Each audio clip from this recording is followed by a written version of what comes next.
So, hello on the presentation for GDB, which will be mostly in 7.13. You can see here agenda for this presentation. So I can go to the first point. Currently, what you can see in Fedora 25 and current Eclipse CDT 9.1, the GDB console, in fact, wasn't available there, as you can see here on an example.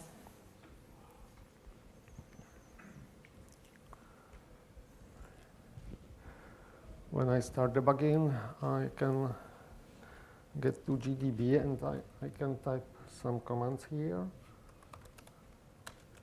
But I have no history here.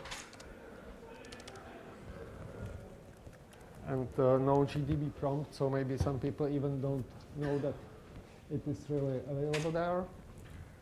While now with Fedora 26 and new Eclipse, it has been reworked, and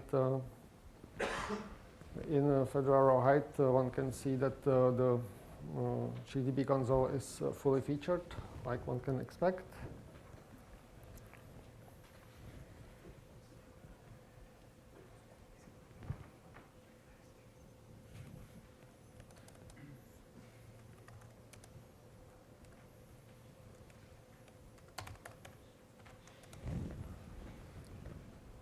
This technically in Fedora 25 in the older style, GDB is running in MI mode, the machine interface mode, and the specific commands are only executed by interpreter console command, while now with new GDB,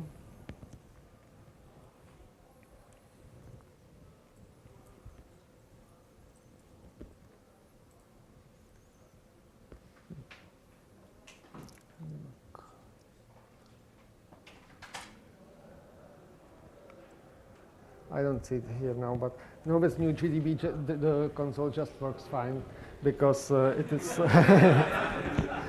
Okay, I can try it. It doesn't work somehow here.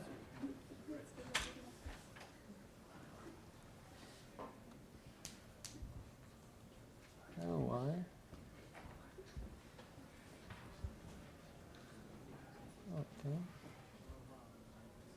Oh, okay, it works now.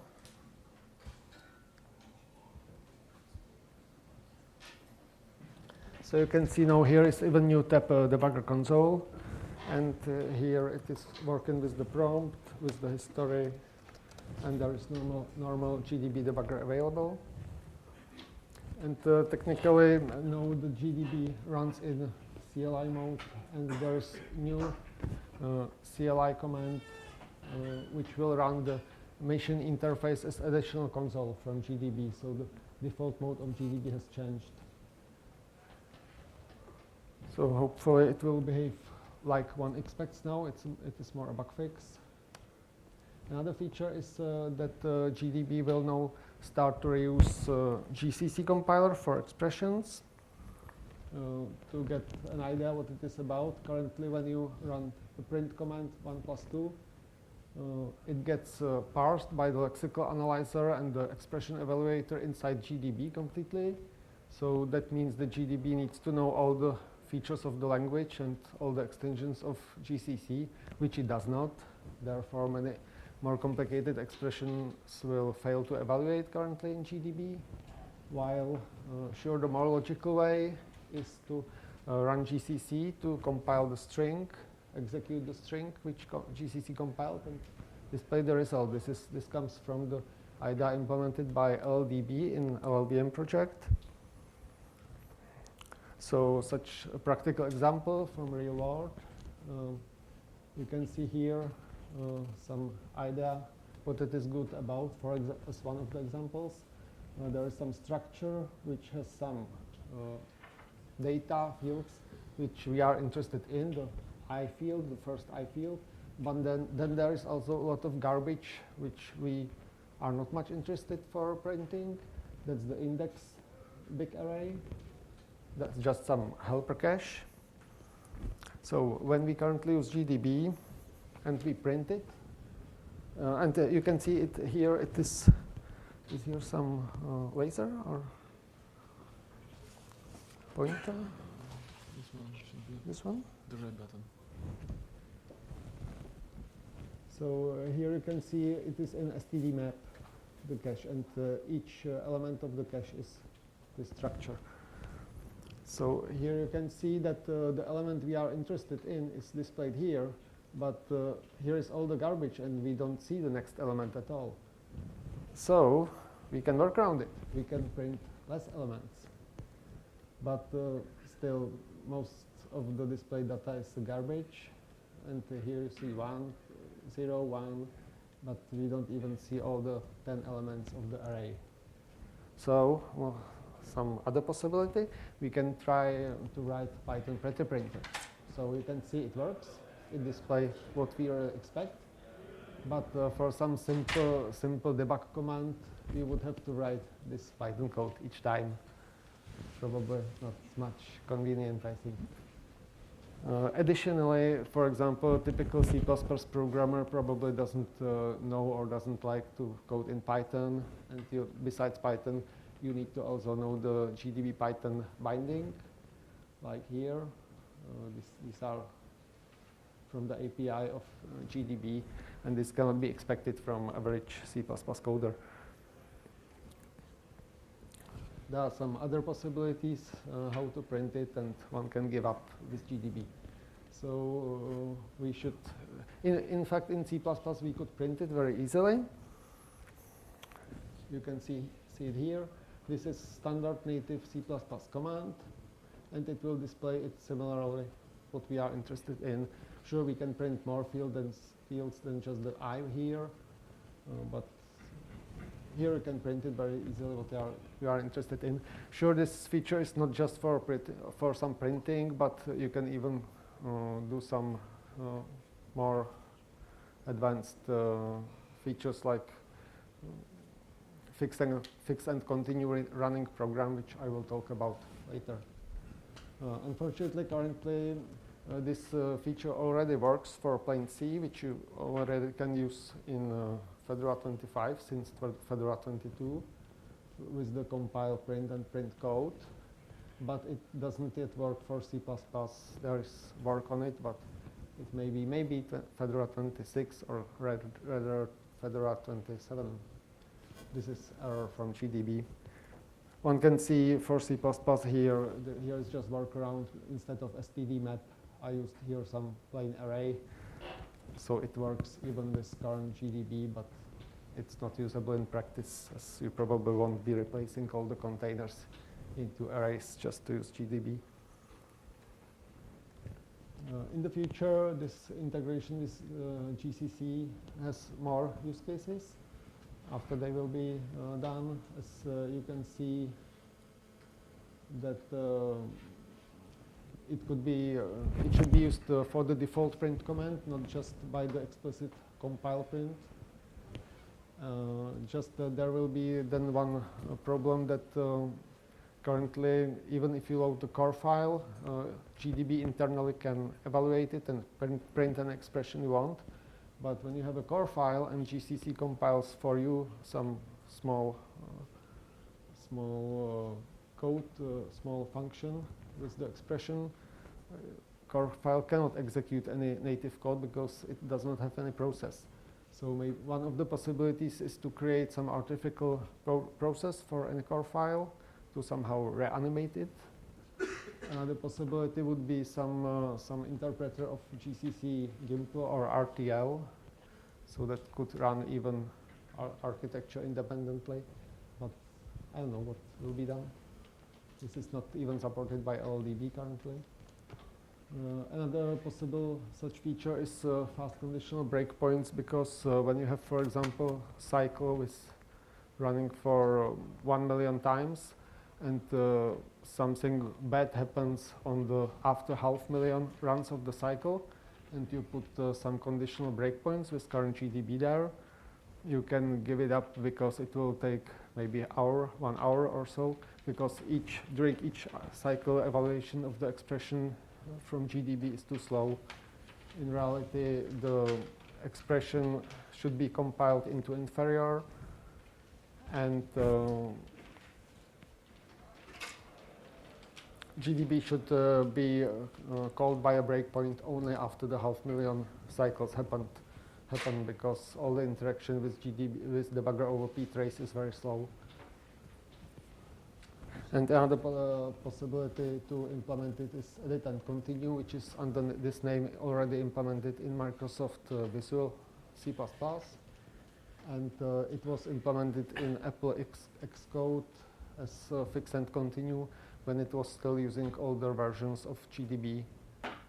And this is useful because in some enterprise applications, for example, when the database application is starting for 10 minutes, and then you find some simple bug that there is number 1 instead of number 2, you want to fix it, and now you have to restart it and wait another 10 minutes before the enterprise application starts, and all the databases are initialized and open. So Microsoft Visual Studio will allow you to just recompile the single function and reinsert it as a shared library into the inferior, and insert some jump to the new function implementation, and it will start running for the same instance with the newly compiled fixed code. But sure, this is also a feature.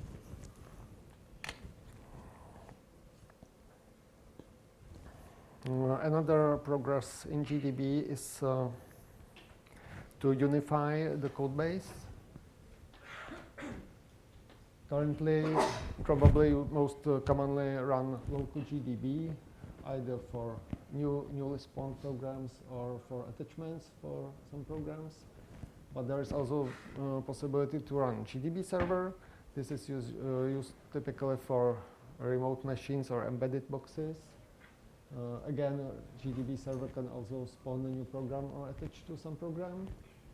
But you can see that this means that a lot of functionality in GDB has to be implemented twice, once in plain GDB and once in GDB server. This is not much maintainable. So now the code base is being merged together, and in the future there should be always running GDB server, even in the local case, and GDB can attach even to local GDB server. You can see here there is already syntax how to do it for the local programs.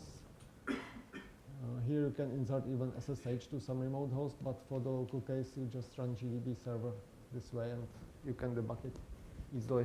In the future, sure it should be even easier.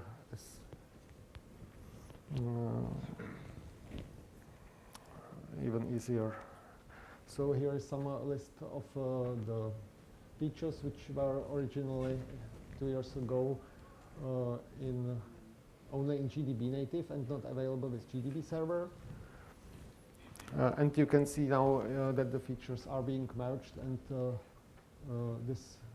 here should remain no features in the native GDB because it will use only GDB server in all cases in the future. Here it is listed again, and I will just, these are the features already merged and done, and still these are some minor features which need to be merged, as the expansion is not implemented, and also sharing of the current directory is not implemented yet. Also support of pthread and so on. Another feature is about container debugging. All this DevConf is a lot about containers. So some work has been already done for debugging processes running inside the container, which is not so easy as it may look, because containers use separate PID namespace. So typically the spawned first program in container has PID 1 inside the container, but on the host system it is, for example, PID 10,000.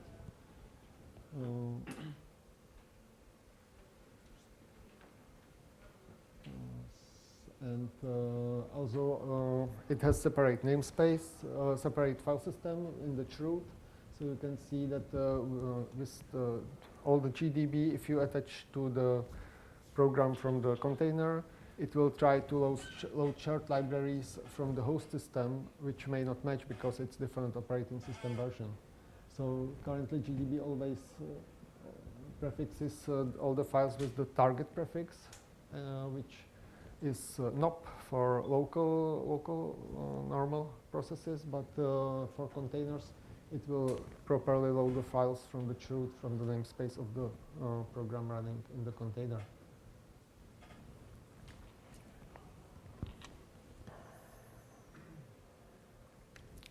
Now there is work in progress being done on the last issue. Currently it is most easily and most if you have multi-threaded program to always run GDB server for the inside the container for the program. But it has one big disadvantage that, for example, in the container the GDB server is not yet installed. So you must modify somehow and add something to the container, which is not much convenient. But technically, sure, GDB should be able to debug it without any help of GDB server from the host system. But there is no pretty big problem with libthreaddb. If you know libthreaddb, it is debugging library for threads.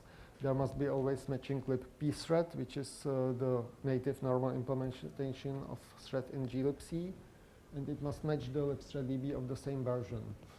As libthreaddb knows various internal offsets of glibc, how to debug the threads, where to find in pthread some various fields. This is important because in Fedora we know only glibc, but otherwise there exist also other libc implementations such as Bionic and uclibc from some micro for embedded systems, and they use their own libthreaddb.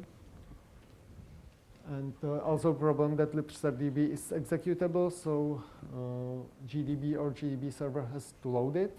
But if you have a container, one of the reasons to run container is to have security separation.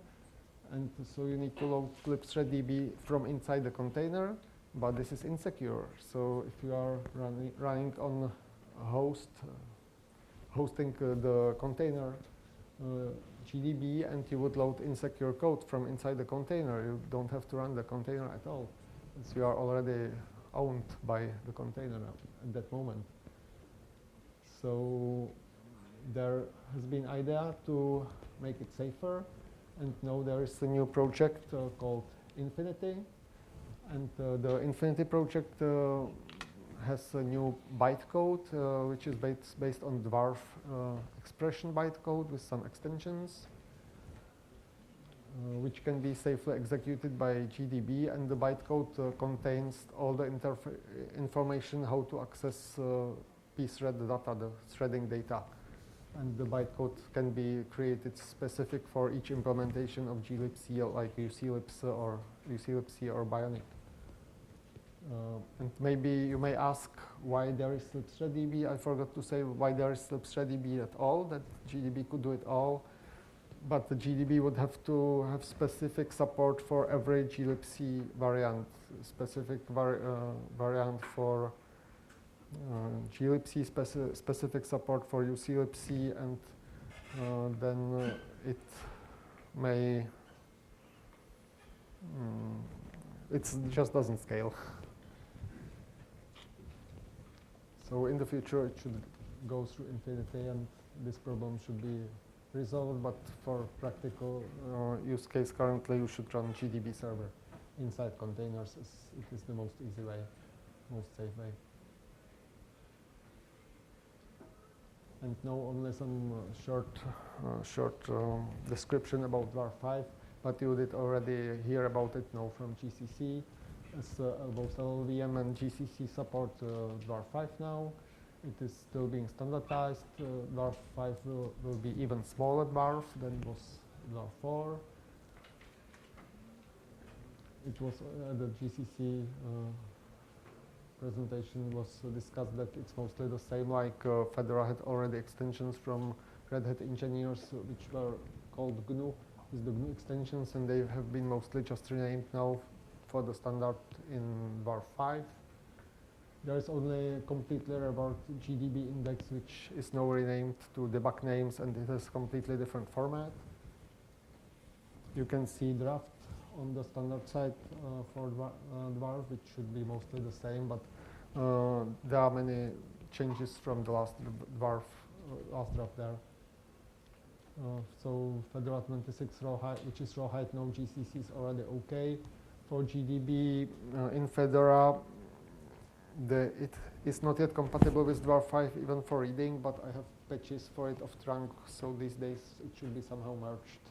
So if you really need it, maybe I can push it to Fedora earlier, but it's not yet approved upstream. And such a last issue is that even after Fedora currently switches GCC and GDB to dwarf 5, it is not yet end because not all the tools support dwarf 5 yet. So for example, currently for